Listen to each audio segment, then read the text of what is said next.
Welcome to Marvelous Disney, the podcast that discusses the most recent doings at one of the more dynamic divisions of the Walt Disney Company, which is, of course, Marvel Entertainment.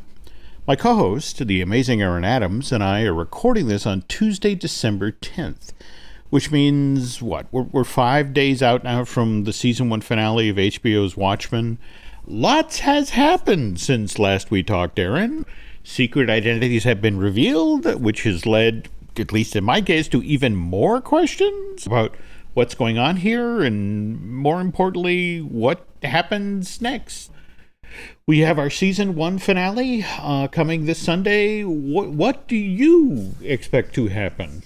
I will make no predictions because this has all been out of left field. Mm-hmm. Like every episode is left field, and then you go walk into left field and go, okay, I'm here in left field. And then it goes even further left field, and you walk a little bit over there and you go, okay, I'm even further in left field. And all of a sudden they're like, whoa, way right field now. And you're just chucking across the field. It's not settled down. I can't predict anything.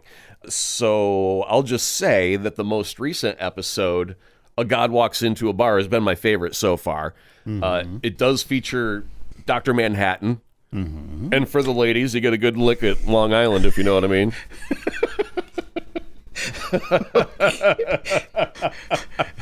Good night, everybody. Many pause buttons were broken that night, that Sunday night, due to HBO. It was like, oh, Lord, clutch the pearls. Okay.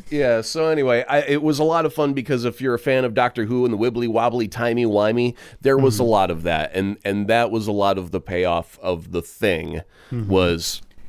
It almost seemed like the episode was a first date between two people, but the second person already had the knowledge of their entire history together, future as well as past.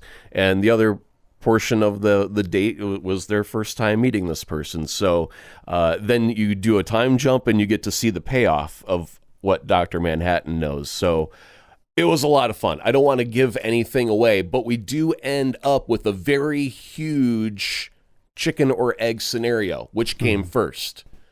And it doesn't matter. Well, I mean, in the end, does it really matter? I just feel like at this point, I'm almost being forced to circle back through these shows again, just to confirm the thing I saw earlier. That's what this thing is. You know, the vehicle that we'd seen crash in the background previously now takes on an entirely different meaning. Right. That now, again, we have our episode 9 this Sunday night. The ratings so far for Watchmen are on par with Westworld and Big Little Lies, and they both got season 2s. So I would be shocked if this did not get greenlit for a season 2, and I have no idea what the ratings are. I just, for some reason, after watching it, would just be shocked that it didn't get a second season, just to see where the hell it goes from here. I don't know. It's just sort of so many of these days, so many shows that I thought had legs, or especially in this Netflix influenced landscape, get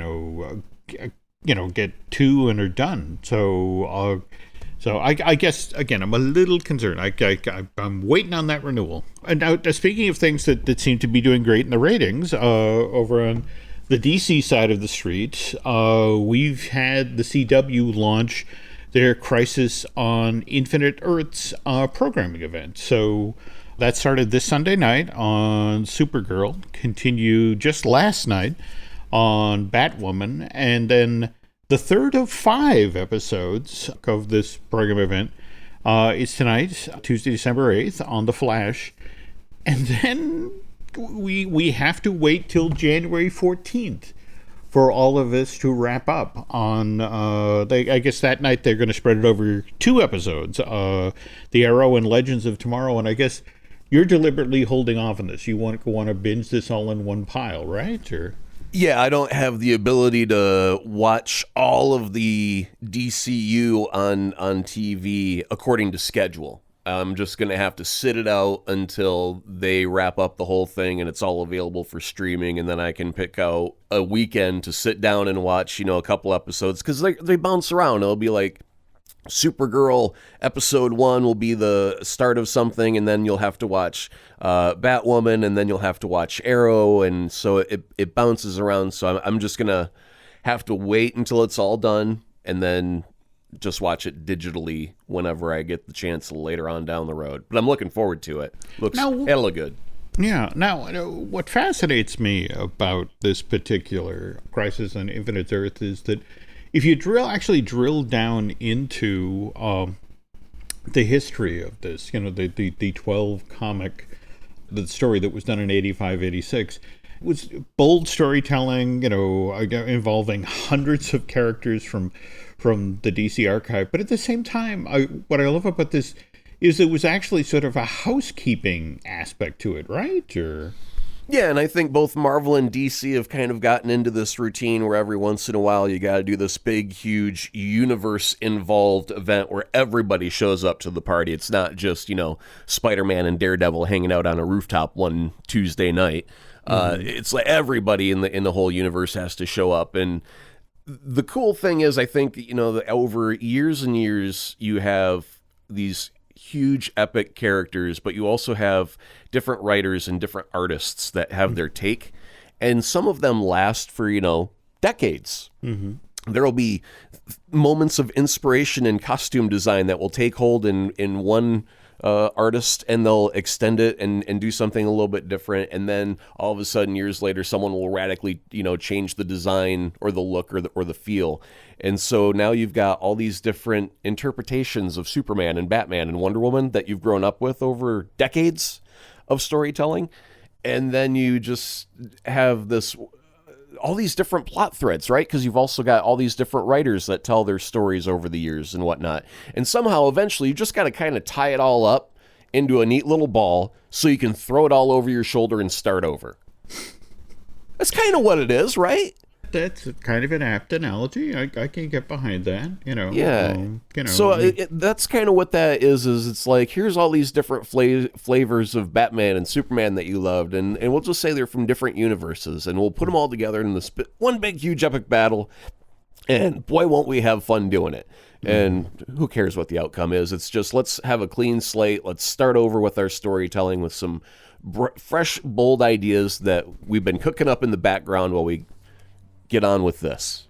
After tonight, though, we're going to hang in there till January 14th to get this story wrapped up. But at least that's quicker than, what is it, May 1st? Is that when we're going to get the Black Widow movie? The trailer the teaser trailer finally dropped last week. What'd you think of that?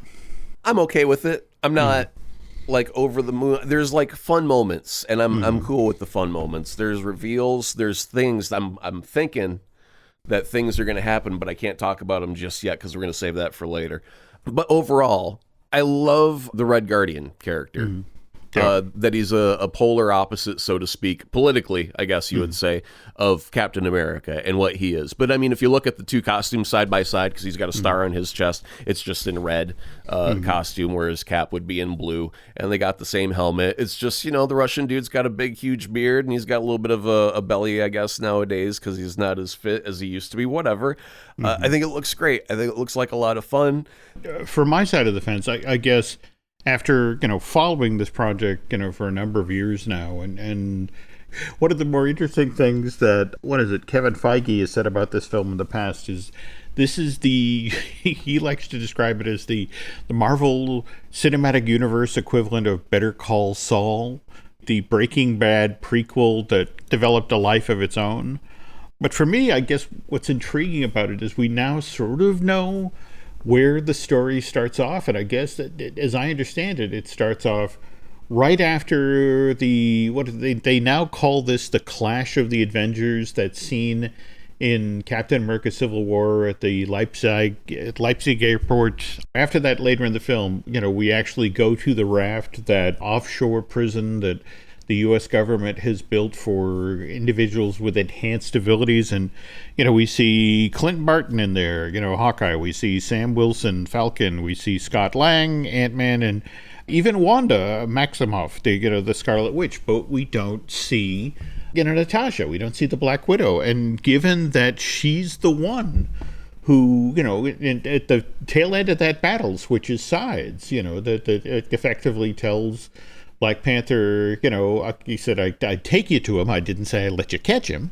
You'd assume, switching sides that late in the battle, is going to have some consequence. But the interesting thing is that we see in the trailer that she's having a conversation with Thaddeus Ross, the General Thunderbolt, who was introduced into the Marvel Cinematic Universe all the way back in 2008 with the Edward Norton Incredible Hulk film. And when he comes back onto the canvas in the Civil War movie, he's now the U.S. Secretary of State, and he's the one who's riding herd on the Sokovia Accords at the UN. And Natasha's trained as a soldier, of course, with the KGB, and he's trained as a soldier with the U.S. Army. And so what's interesting is if you look at the two conversations, or the couple of conversations that these two characters have in Civil War, they're very brutal but brutally truthful with one another. Romanoff at one point, when they're talking about the Sokovia Accords, and and if we come to a decision that you don't like, General, and the general response, well, then you retire. Or, likewise, when they're talking about what happened, Romanoff has talked with the general about what happens with the shooting star. We let them kill Steve Rogers. It's like, if we are provoked. Barnes would talk about Bucky Barnes. Bucky Barnes would have been eliminated in Romania if it wasn't for Rogers. There are dead people who would now be alive. Feel free to check my math. They're honest characters that talk to one another honestly. And so somebody who's made it to be a general and then a Secretary of State in the United States government understands about, moving chess pieces around the board. And a Natasha Romanoff that's free, and more to the point, a character that owes you something because you've temporarily turned a blind eye and let them escape, is a very valuable chess piece. And that supposedly is what we're seeing in the trailer, that Ross is letting her go, but with the understanding that she has to go to Russia to perform a favor, to deal with an issue there that neither S.H.I.E.L.D. nor the U.S. government are really allowed to do anything about. And it's an interesting way to get the Phase 4 of the Marvel Cinematic Universe going, because I think, as you mentioned, Aaron, if you're actually watching the trailer, there are clips from multiple earlier appearances of the Black Widow character. I think there's at least one scene that we see where they lifted footage from Age of Ultron. Would that be the ballerina scene? Yeah, that's it exactly. Yeah, I mean, if we're going all the way back to the training montage, all the way that far back, then from my viewpoint, I wouldn't say that this movie takes place specifically in that Civil War timeline where she switches sides. I think it could be because it is a flashback movie, because it's not happening currently. Yep. So it could be flashbacks of flashbacks of flashbacks, where at that time, in Civil War time, if that's where some of the movie takes place, I think there will also be parts of it that will be taking place in her training days that will establish relationships she had with other Black Widow characters that will meet in that movie. So that way it'll make sense when we meet them in their present day form. Like we've got the Red Guardian, right? Who's got this big, huge, bushy beard, and he's wearing this big, huge red Captain America, but it's all Russian style type of uniform. And I would think they would have to play with a now and then, before and after type of thing, because you can. Oh, I totally agree. Half the fun in a situation like that is seeing a character in their prime, and in fact, that evidently in the footage that was shown this past weekend at CCXP, which I guess is the South American equivalent of San Diego Comic-Con, evidently there was this great scene of Natasha and the David Harbour Captain Russia. What do we call him? Red Guardian? Red Guardian. We have the Rachel Weisz character and the Florence Pugh character, and evidently they're sitting around a table, having the equivalent of a family dinner, but in the classic family fashion of sniping at one another. And I guess at one point, Rachel Weisz's character turns to the David Harbour, Red Guardian, and it's just A, you got fat, and B, when was the last time you washed that uniform? So, and what I love is that from what they were describing, that it's this wonderful juxtaposition of Mission Impossible like action sequences, and it's set in these military industrial complexes, right alongside of these dysfunctional family comedy moments. But what's interesting is that evidently Disney just loves this thing, to the point that when they were deciding where Black Widow was actually going to land on the schedule, they decided, and this kind of speaks volumes about how strong they feel this movie is, they decided to put it in the Infinity Wars Endgame slot, which, face it, Disney kind of reinvented where summer blockbuster season starts. It used to be that people would wait till, Memorial Day? Tail end of May or thereabouts, before, they thought, okay, now it's time to start putting blockbusters out. Whereas Disney now looks at the tail end of April, the first week of May, and it's like, no, this is the time. This is when you want to walk your first, big summer movies out. And this is where they decided that Black Widow, that it was strong enough to be dropped into the spot and then to deliver an audience. So, do you think that James Bond's No Time to Die being released April 8th of 2020 could suck the air out of the room for another spy thriller just a couple of weeks after?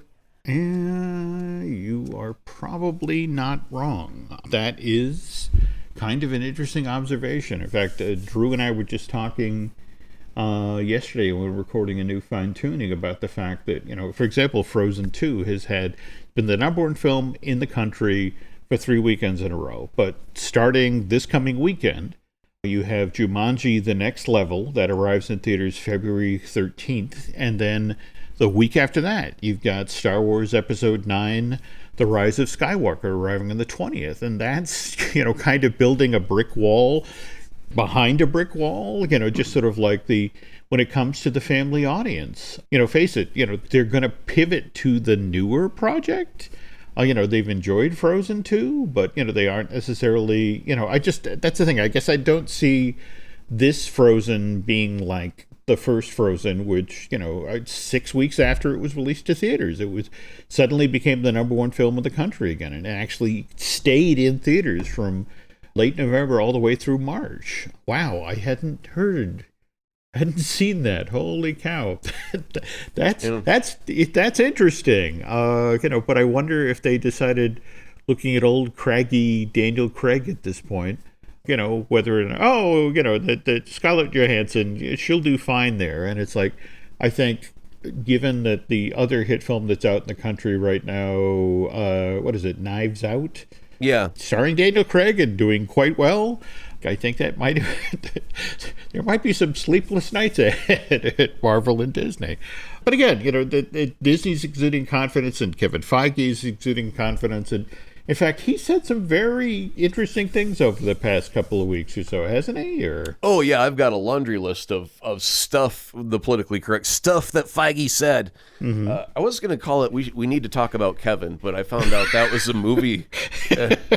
Well, maybe that's not an appropriate name for this segment, so we'll just call it Stuff That Kevin Said instead. Okay. Yeah, stuff that Kevin said recently. The tease of WandaVision, apparently, and this was a quote from someone on Twitter, but a little quick description was a 1950s TV set showed images from the intercut with old scenes of Wanda and Vision together in previous MCU movies, described as half classic sitcom, half MCU spectacular. We don't have a WandaVision or a Falcon and the Winter Soldier or a Hawkeye or a Loki or a What If yet to watch, but Kevin wants to throw in a Moon Knight, a Miss Marvel, and a She-Hulk to get excited about. And he got as specific as saying it would be sometime later next year. Wow. So he's got a tease. I've got information about something, and I'm not going to tell you about it. Mm-hmm. And then we move on. From there, he did say that these three characters will end up being on screen in future MCU films, to which I will add least surprising news since ever. Mm-hmm. The next thing that Kevin said is the exploration of the multiverse will be the next step in the evolution of the MCU. Now, let's discuss that for a quick second. That means any hero or villain that was once killed off can return in an exciting, fresh, new, unsuspecting way. Good guys could come back as bad guys. Bad guys could be good guys. Who knows? We could have heroes facing off against themselves with a multiverse scenario. We know that Doctor Strange and the Multiverse of Madness will probably lead us down that path. What I would be hopeful for is, if we've referenced at least once about this Joker movie that exists that was really, really great, I would like that MCU had a doorway, an option that they could just open up, step over, and do something not connected to their current timeline. I'm perfectly happy that they're going to go ahead with their timeline with fresh, new, exciting ways that I can't even possibly anticipate or predict. But I would like them to be able to have the ability to do a one-off with no repercussions of ruining what they've spent years, decades, crafting. No, I get that, and forgive me for being the stickler here, because again, my job is to read press releases very close and to listen to what people are saying, and here's the thing. Okay, you talk about Doctor Strange and the Multiverse of Madness, and that already that Scott Dickerson film has a locked-in release date of May 7th, 2021. And, I think we've alluded to on previous shows that what we've been told is that WandaVision, which is supposed to air start airing in May of 2021, is supposed to have a direct impact on the events of Multiverse of Madness. In fact, I think you have repeatedly voiced the hope, Aaron, that you hope that the character that Elizabeth Olsen plays, the Scarlet Witch, winds up as the villain of this piece, right? I want it to be so much more tragic than that. I want them to go all Shakespeare on it. I want her to be, I want WandaVision to be her almost psychologically broken in little bits and pieces of trying to cope, because everyone came back except for Vision. She's the only one that didn't get her boo back. Everyone else came back. And so I think that she deservedly should kind of be off to the side of the rest of the MCU, having what I would say a little pity party for herself. Everyone got to come back except for my Vision. I'm still alone. And she's trying to cope because she's able to alter reality and have these little, I guess, pocket dimension type reality warping special powers, that she goes and creates herself a little coping mechanism of an alternate dimension where Vision is there for her.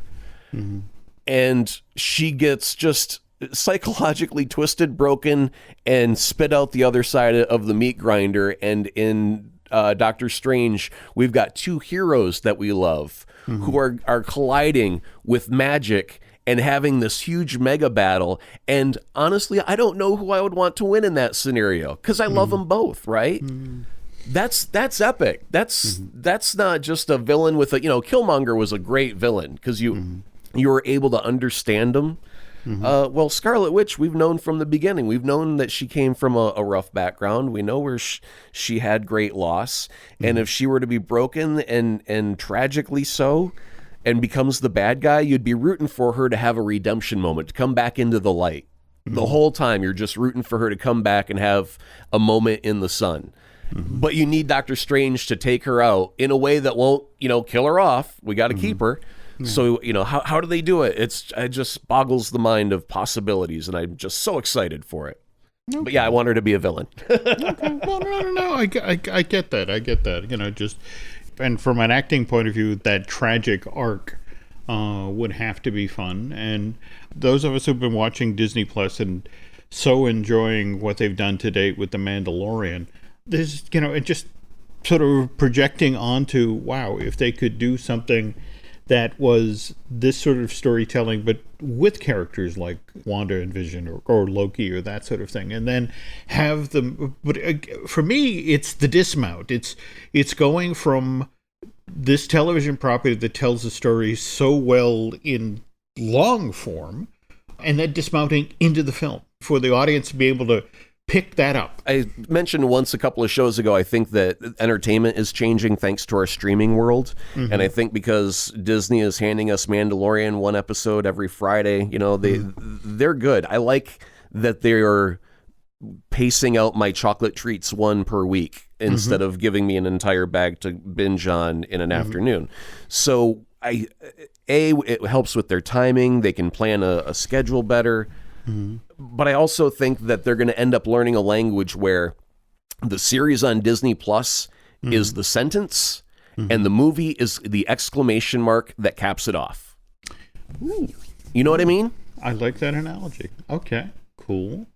So that's what I'm looking forward to. And getting back quickly to other things that Kevin said, he did say Wanda would finally be referred to as the Scarlet Witch in the WandaVision series. Hooray for little things. I'm all on board for that. All right. Shifting over to the Eternals. Kevin said the Eternals know about the existence of the Avengers in the MCU, but the Avengers don't know about the existence of the Eternals yet. So who knows how that can be translated. Do you think that they're going to have See, I don't think that the Avengers are going to have a toe-to-toe with the Eternals, because if they're eternal, what's the point? You can't kill them off. What are you going to do? Put them in prison?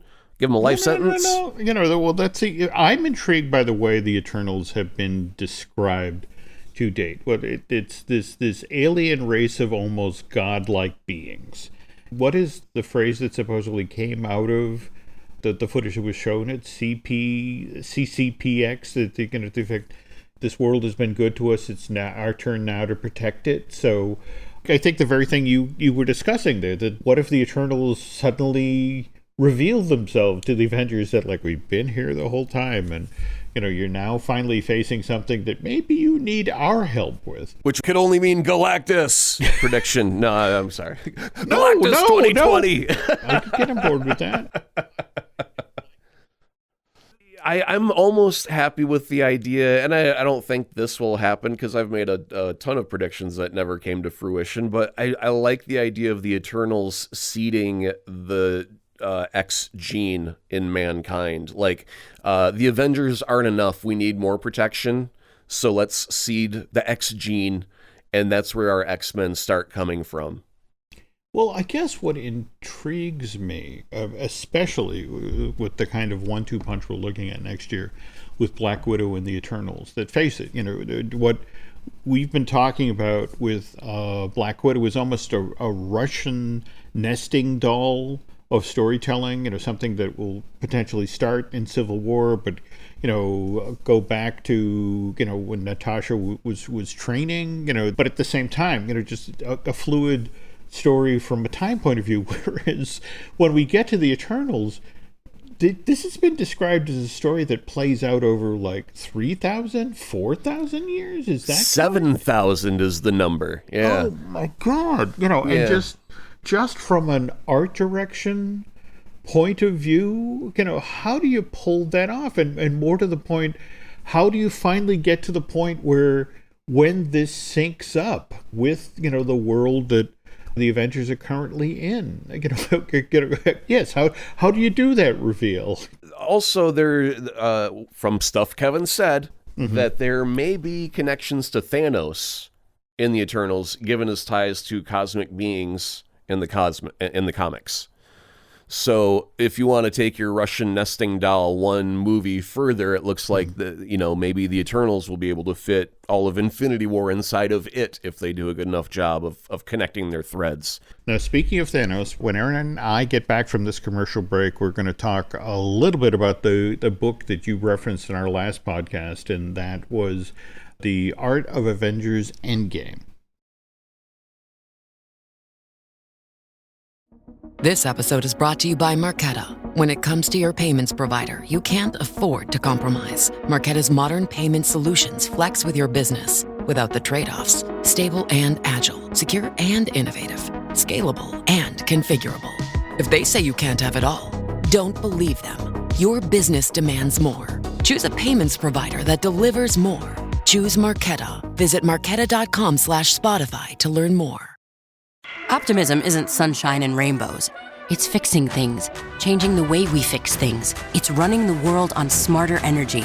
Because if optimism never stops, then change can't either. GE Vernova, the energy of change.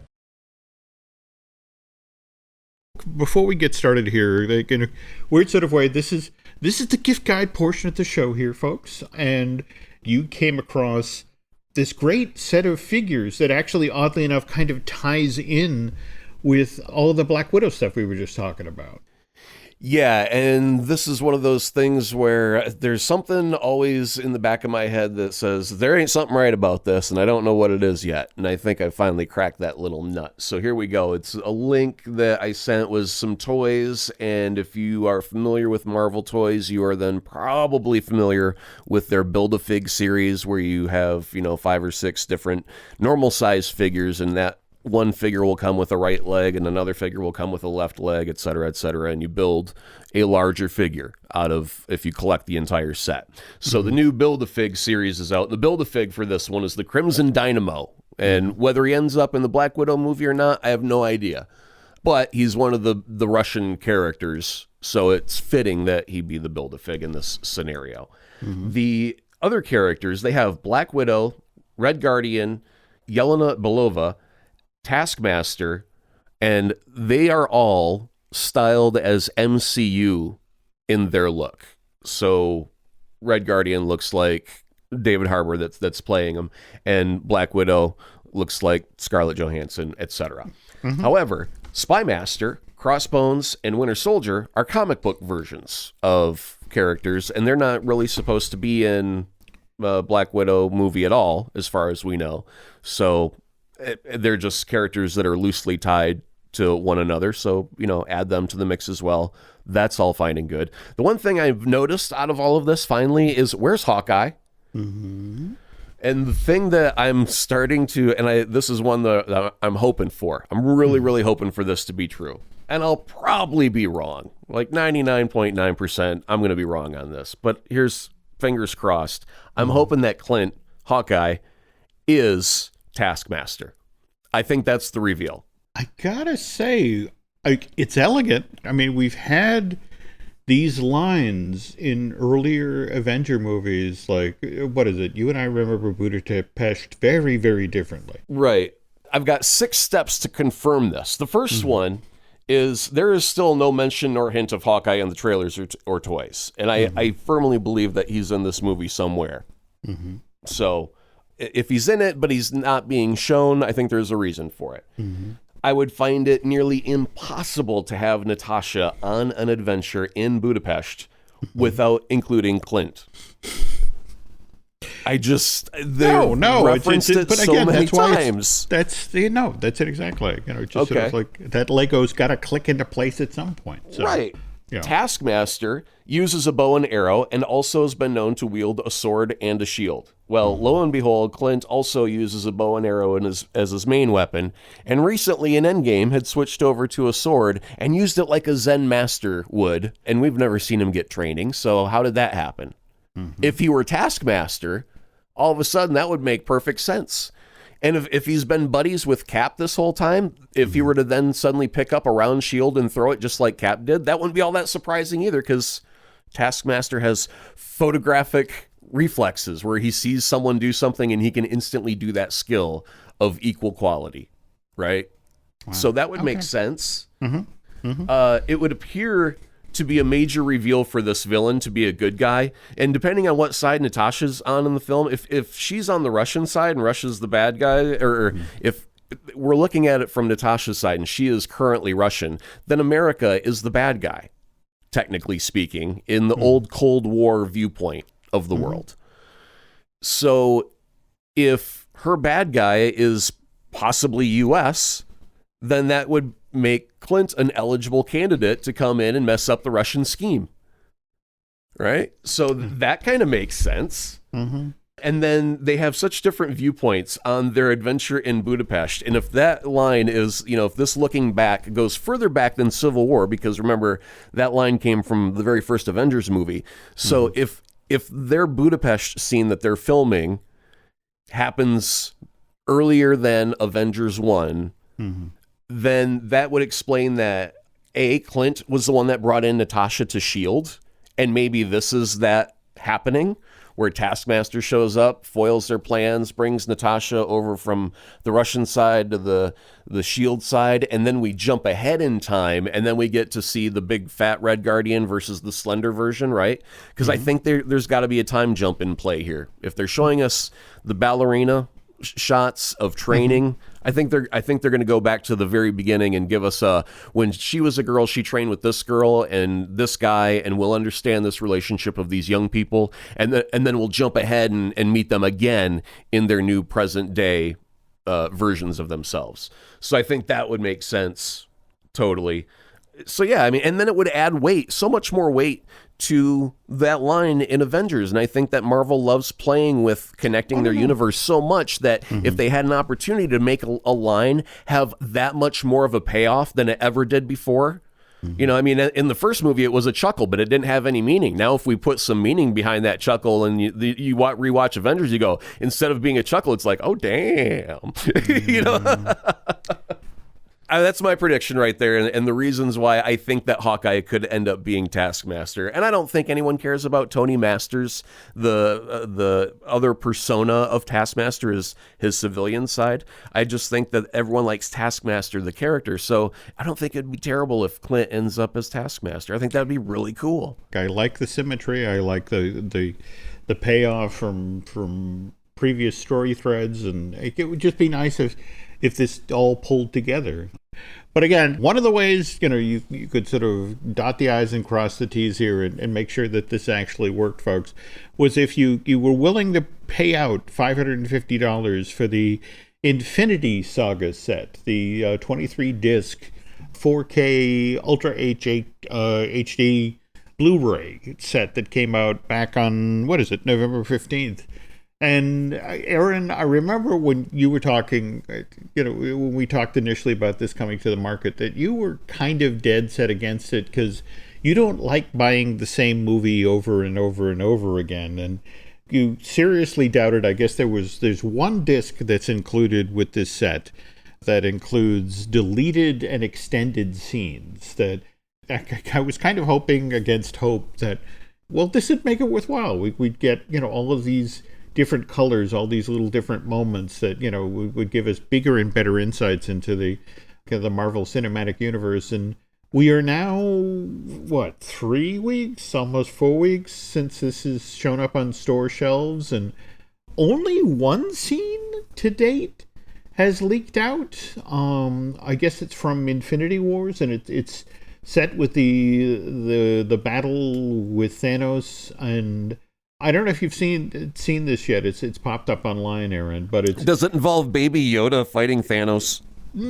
Well, it's Tom Holland. He's almost Baby Yoda. Okay. It's half finished from a production point of view. In fact, they have Benedict Cumberbatch sort of, astrally projecting Doctor Strange and sort of reaching out to Peter Parker to the effect of he must rescue the Guardians of the Galaxy because their souls have been separated from their bodies and Mantis can reunite them. And it's, when you're looking at it, you can understand why somebody sitting in the editing suite went, yeah, we can lose this. Here's a 30-second info dump. Go. Yeah. Just based on the fact that so little seems to have leaked out, I think I'm reasonably confident that, that's $550 I didn't have to spend, and no, I guess...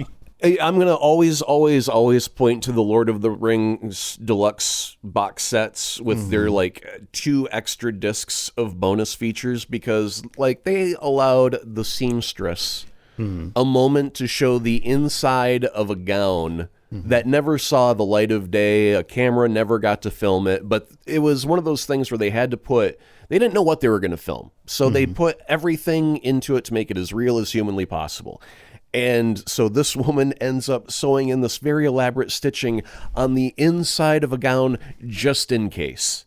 And so in this little bit of behind the scenes, she gets to go on camera and show off an exquisite masterwork of costuming that deserved to be seen and put on display for a minute and kind of acknowledge her efforts and her work. And I think that Marvel really, really, really could do that with both Star Wars and Marvel. Totally. Is from the Star Wars side, think of all the droids that they make, all of the props, the puppets. I love that the practical has come back in the newer generation of movies where they're actually building puppets and whatnot.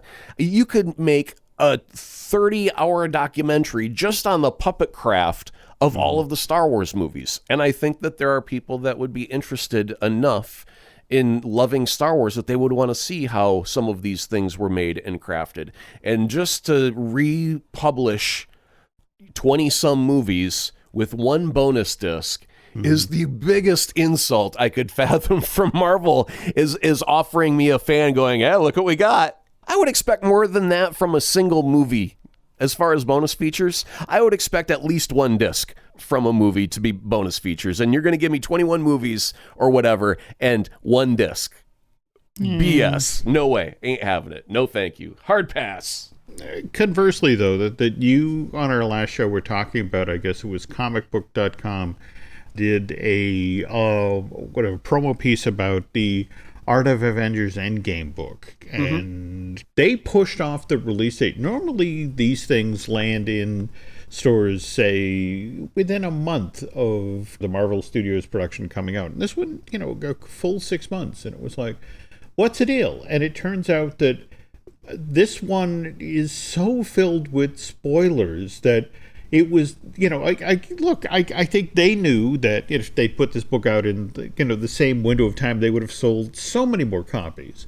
But at the same time, it would have spoiled the film. And I know this thing was wrapped up well after the fact, because they actually reference as part of the book, to the effect of, and it went on to earn $2.7 billion worldwide. So it's like, okay, we didn't get to that number till about 3 months in. So the fact that, that up-to-date information is in this Art of Endgame book, they deliberately held it back. And Aaron, you weren't wrong about, the pieces of art. I mean, again, what you described from the comicbook.com article is the proposed moment in the movie where Tony Stark and Doctor Strange effectively swapped costumes, during a battle scene, and that art's in there, along with how they choreographed, the individual battle scenes. In fact, there's this wonderful quote in the book, and I apologize. Anyone who's listened to this podcast knows that I am way into structure and story mechanics, and I don't want to go down that rabbit hole for the 37th time on this show. But they talk about how when they were working on the first Avengers movie, and they literally had the meeting where, well, isn't it going to look kind of goofy that we have 6 superheroes standing next to one another? And now to jump ahead to Endgame, where, they have this moment where, or 100 or more heroes come on the scene stepping through portals. And the whole notion is, how do we provide clarity? How do we make sure that the audience knows where to look? And more to the point, that we can get back to Cap at the exact moment when he needs to say, Avengers Assemble. If you're into how movies are made, from the literally the first guy who comes in and tries to figure out, all right, well, what does it look like when Cap gets to handle, Thor's hammer on the battlefield? But give me 5 different variations on that idea. This work is so much worth chasing down. All sorts of great information about different story decisions. And, for example, the first Thanos that we meet in that movie is Thanos the Philosopher. But the Thanos in the latter half of the film is Thanos the Warrior. And, how they delineated the look of those 2 different characters. And again, if I start in this rabbit hole, folks, this will be a 3-hour long show. So I'm going to shut up. But we're now going to swing back to CCPX again, where Kevin was saying all of that interesting stuff, and it was being reported on, and the story that just broke today that's kind of interesting. And I guess on Monday afternoon, a lot of entertainment outlets began to announce that, hey, Shazam 2 is officially a go at Warner Brothers, which kind of surprised a lot of people because, face it, don't get me wrong, I finally got to see this Zachary Levi movie, and it's great fun and was relatively affordable from a superhero movie point of view. They made it for $100 million. Warner's made it for $100 million. but it really didn't do a lot of business. It did 140 million in ticket sales here in the States, and an additional, I want to say, 224 overseas, for a worldwide total of $364 million, which is okay. Not great, but okay. I mean, I say that in comparison to The Joker, the Todd Phillips film. I mean, that Joaquin Phoenix movie only cost $55 million to make. And here in the States, all by itself, it's grossed $332 million so far. Overseas, $723 million in ticket sales. So a worldwide gross of over $1 billion. Just yesterday, Golden Globes were announced. It's got nominations for actor in a drama, the best dramatic motion picture, original score, and likewise, it's up for director of a motion picture. And, of course, given both the financial aspect and the critical aspect, Warner Brothers is anxious to get a sequel. But here's Todd Phillips, his statement yesterday. As for a sequel, it's way too early. I swear I haven't even talked to Joaquin Phoenix about that yet, or what that would even be. So the interesting thing about the Shazam 2 story is that everyone's singing the praises of Joker, here are now a bunch of outlets that had to walk back the Shazam 2 story because the people who were actually at the Warner Brothers presentation at CCPX are like, I don't remember anybody saying that. I remember people talking about how Shazam 2 is in development, but certainly nobody said that there was an actual release date or, contracts had been signed or anything to that effect. It could easily just be one of those situations where people are mulling over an idea, and just because it's being considered, someone writes, oh, that's happening. And it's not that they're lying or going out of their way to misrepresent. It's just misquoting one thing for being something it's not. No, I get that, but it seems like everybody, when they saw the news, grabbed it and reported it, and then just after the fact, it was kind of well, who's the source? Does anybody actually remember this being said in the Expo Center in Sao Paulo? And it's like, no. Here's the event where they actually debuted the trailer for Wonder Woman 1984, which you were saying you were very impressed by. I want to play Ride the Lightning at full volume is what I want to do when I play that trailer. It's great. I love it. I think it's a lot of fun, and I can't wait to see it. I enjoyed the first Wonder Woman. Don't care about Chris Pine's character. I like Chris Pine as an actor. I like almost everything he's ever been in. I just don't think Wonder Woman needs a man. I think she's perfectly fine without having a love interest. It's the whole woman power thing. It's like, why do you need a man in this story? Let her be the powerful woman that she is with no need of man insight. It's so interesting you bring this up because that's actually one of the story threads that runs through Harley Quinn, the new adult animated series, which debuted back on November 29th on DC Universe. And Harley Quinn don't like Chris Pine either? What up with that? Actually, as part of the story, literally by the time the first episode of this ends, Harley has broken up with the Joker, and it is trying to establish herself as a strong woman, a worthy opponent of Batman, all on her own.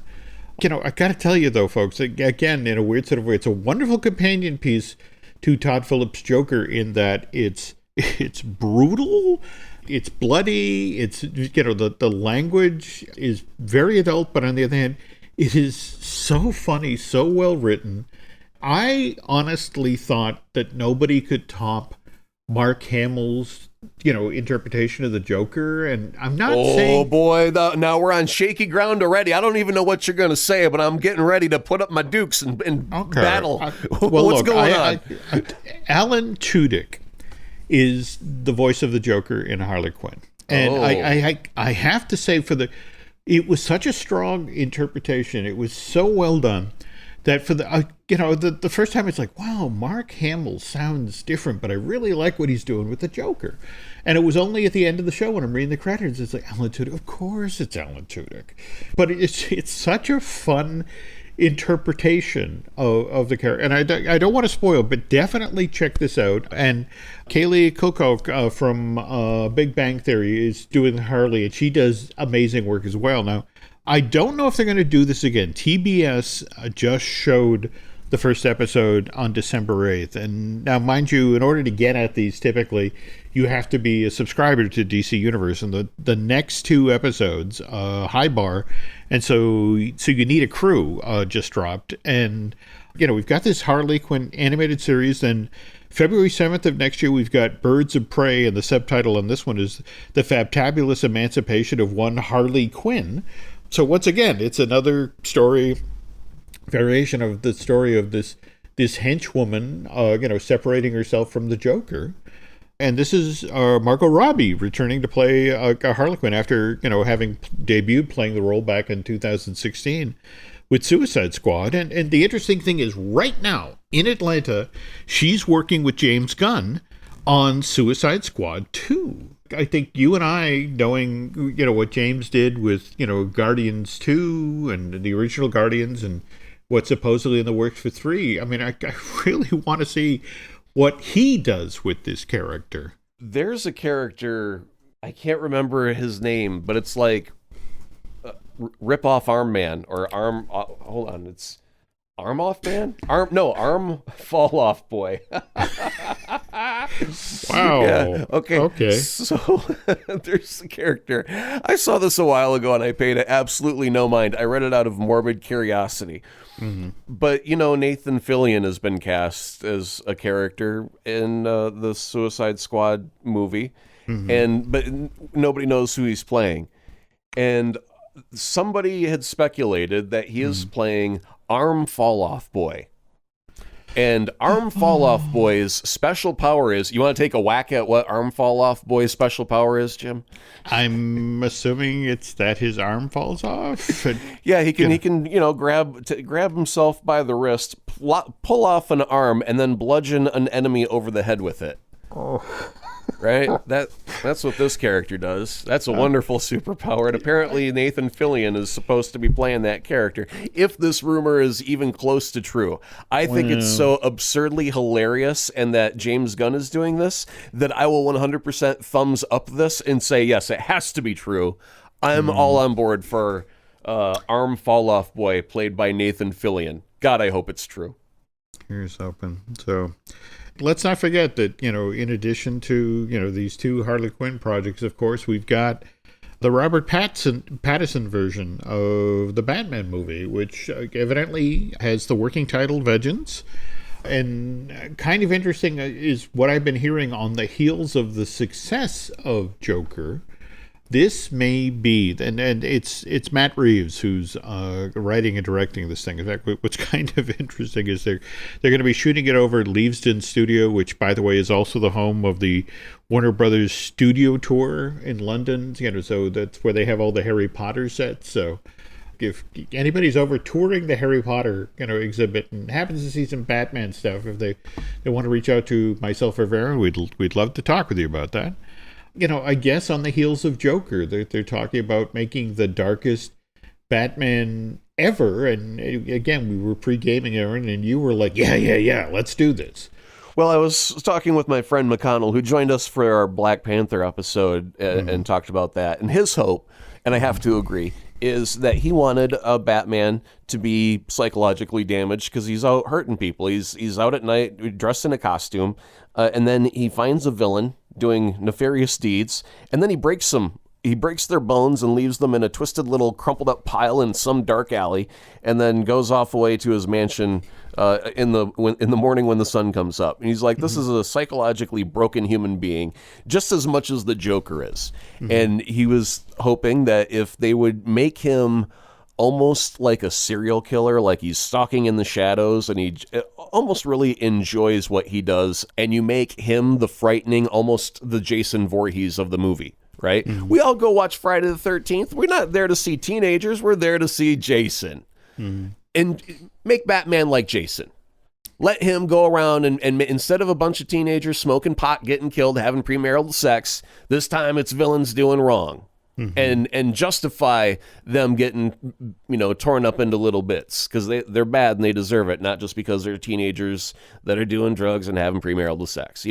That's the twist that we're looking at there. And I think if they were to do something like that, holy cow, would that be cool? It would definitely be different than anything you ever got with Michael Keaton. And trust me, I love Keaton Batman.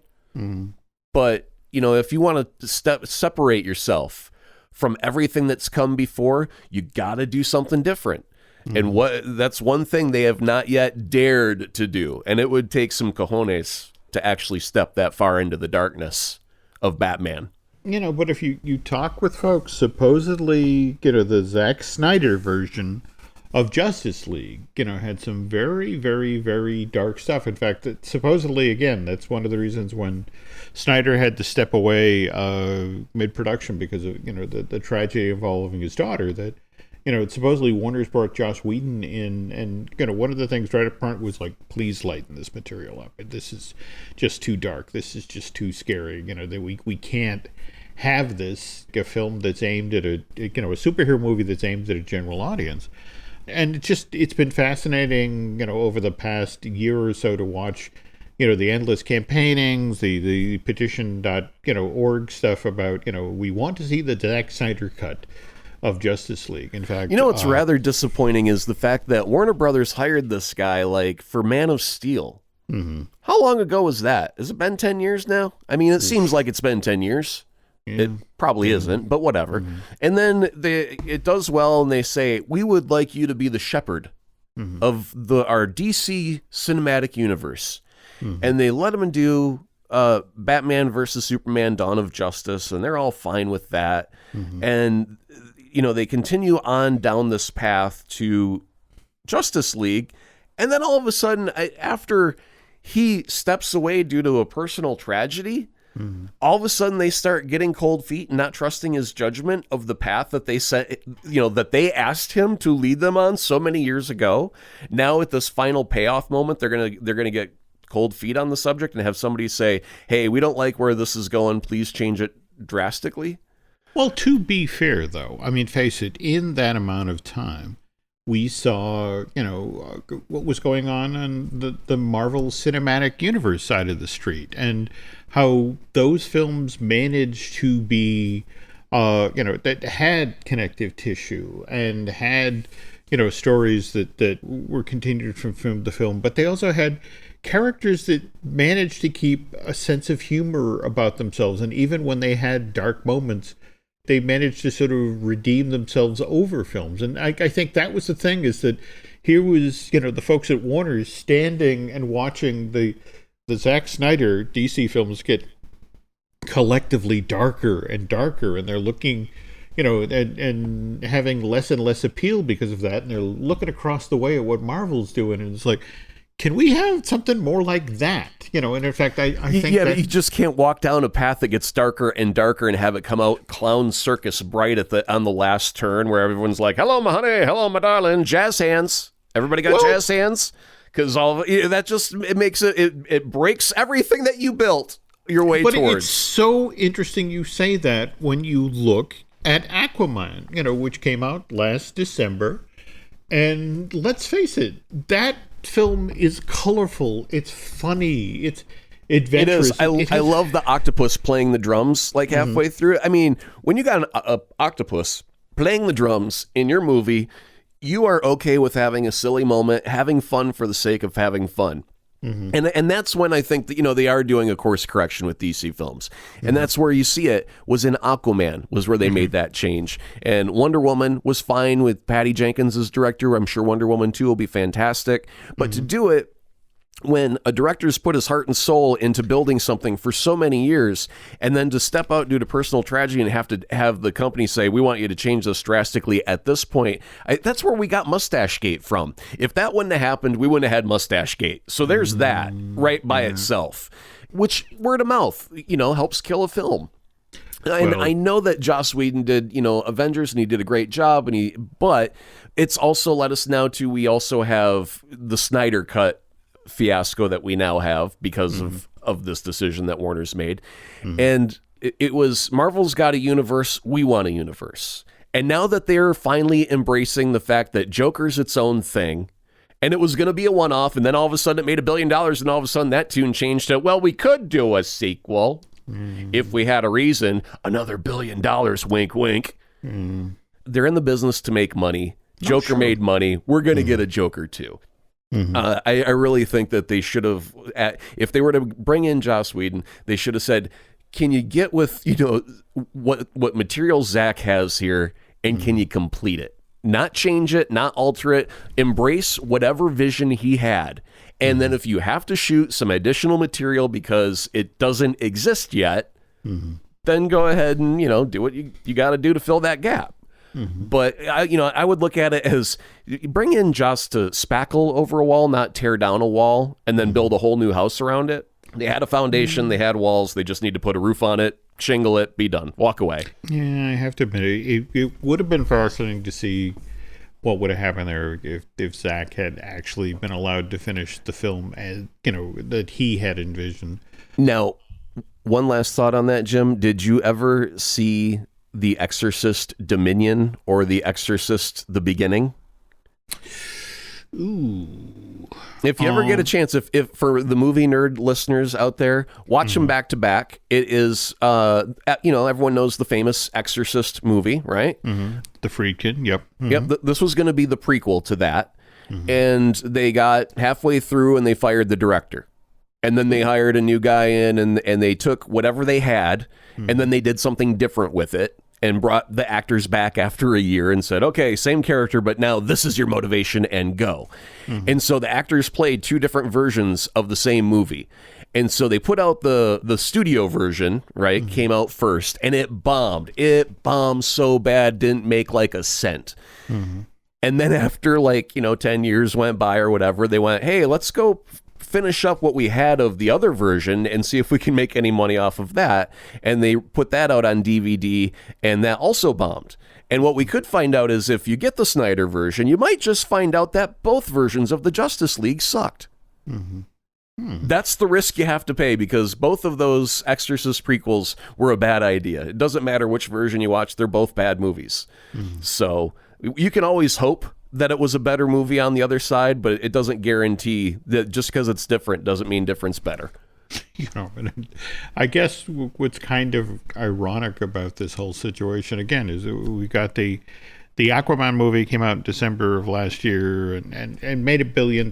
So, of course, now we have already locked in for December of 2022. We have Aquaman 2. In fact, the gentleman who wrote the screenplay for the first film, David Leslie Johnson McGoldrick, is coming back to write the sequel. But if there was one person on the planet who was genuinely pulling for Aquaman 2 to underperform, that would have been Kevin Feige. And the reason that is that April of last year, someone asked Kevin about Namor, the Submariner. And, to the effect of, that's, you brought Spider-Man back to the canvas and, that's been very successful. And, you guys, have you ever talked about, ever thought about Namor? And the interesting thing is there's this famous story about Walt Disney about, it's like 1965, and they've been buying up all the land in Orlando. There's a reporter, her name is Emily Bavar. And she's on the Disney lot. And she's there for a press event for what at that point is the 10th anniversary of Disneyland. And she walks up to Walt at this press event and basically says, Mr. Disney, someone's been buying up an awful lot of land in, the Central Florida area. And there's been rumors that it's actually the Walt Disney Company. And Walt goes, oh, Emily, that couldn't possibly be the Walt Disney Company. Do you know how much rain you get per year in Orlando? It's 70 inches. And do you know what the temperature gradients are? Way to play the cards, Walt. Dude, well, that's it exactly. By being so specific and having so much information, the woman walks away, calls her editor, and it's Disney. Oh my God, he knows everything about the area. That's it. And that was the thing. The same thing with this reporter asking about Namor, and it was just sort of like, well, Universal has the rights, and the only option that would have been available to us is if we did our Hulk thing, where we, he didn't have a whole movie to himself, but he was a supporting character, and it was like, and Kevin went on and on and on, and it was like, it became suddenly very apparent that this was a character that Kevin really wanted to bring onto the canvas, but at the same time, the fact that now somebody has already sort of plowed the road here and done a successful godlike being beneath the oceans movie, and it's just sort of like, all right, so how would we do that differently? And, and I think you were the one saying that Aquaman is fun. Where Namor is actually a far more serious character with a lot more gravitas and that sort of thing. Yeah, usually played a bad guy in most stories that I read. And it was because we were always polluting his waters, which is true. I mean, fair play to Namor. If you're looking for a bad guy that you can root for, I think Namor is another good candidate because, you can do the scene where it's the tugboat taking out the trash out into the harbor and dumping it into the water. And it's like, okay, we don't have to worry about trash no more because it's out of sight, out of mind. And then there's Namor swimming by who's all very upset by this way that humans treat the water. And so, yeah, I can see him being like a Greenpeace statement, our Captain Planet, if you will. Type character. I forget which of the Civil War stories it is where they have the meeting of the Illuminati, where it's Tony Stark, it's Black Panther, it's Doctor Strange, and Namor is there, and it's such a wonderful take on the character because he's so cynical about, here's Tony Stark talking about something he wants to do, and it's like, you understand it's going to blow up in your face, right? Right, yeah. And it's just sort of like, he leaves the meeting like, this is never going to work. But it's such an amazing knowing, take on the character that and I'd never seen that version of Namor before, and it's like, this one, I want to see this one come to the table. Yeah, I think in the future, the MCU's got a lot to play with as far as material and fodder for future nemesis, because you've got good guys that could become bad guys, a la my wishes for Scarlet Witch and Doctor Strange going toe-to-toe. I mean, we've already seen it in Civil War, so there is precedent already in the MCU of good guys versus good guys. That's always a good combination. Then you've got the things coming up like if you do Namor and you do him like he's an environmentalist trying to protect the planet to where you can understand him, he fits in that Killmonger category of where you can actually sympathize where he's coming from, and he's not really a bad guy. He's misunderstood. And Marvel had already talked about, you'd had that report a couple months ago about a solo Doom movie as just a thought experiment. They weren't saying they were going to do it. It was just a maybe. They thought about the idea of Doom by himself without really needing Fantastic Four. So it's just focused on a misunderstood villain, the way that we get a Joker movie from DC. I mean, that's a possibility of a thing that could happen somewhere down the road if they wanted to explore those ideas further. So I like the idea of letting the villain be more than just introduced in Act 1. They develop to their villain stage in Act 2. They get defeated in Act 3, and we never hear from them again. I wouldn't mind an entire movie dedicated to one of the grand villains of the MCU, so that way we can then have a Fantastic Four go against this character that we're supposed to root against, but oddly we like a whole lot, All right. Well, let's hope that comes over the horizon at some point. And speaking of which, if we're going to ever do another show, I guess we better shut this one down now. Folks, if you could do Aaron and I a favor and head over to iTunes and rate and recommend the show. If you get out of Bandcamp and subscribe, that helps us keep both this show as well as the other shows here at Jim Hill Media Production, and those include Disney Dish with Len Testa, Fine Tuning with Drew Taylor, Looking at Lucasfilm with Dan Z, Universal Joint with Dustin Fuse, and I Want That with Michelle Valladolid. I guess that's going to do it for now, Aaron. Bye, Gracie.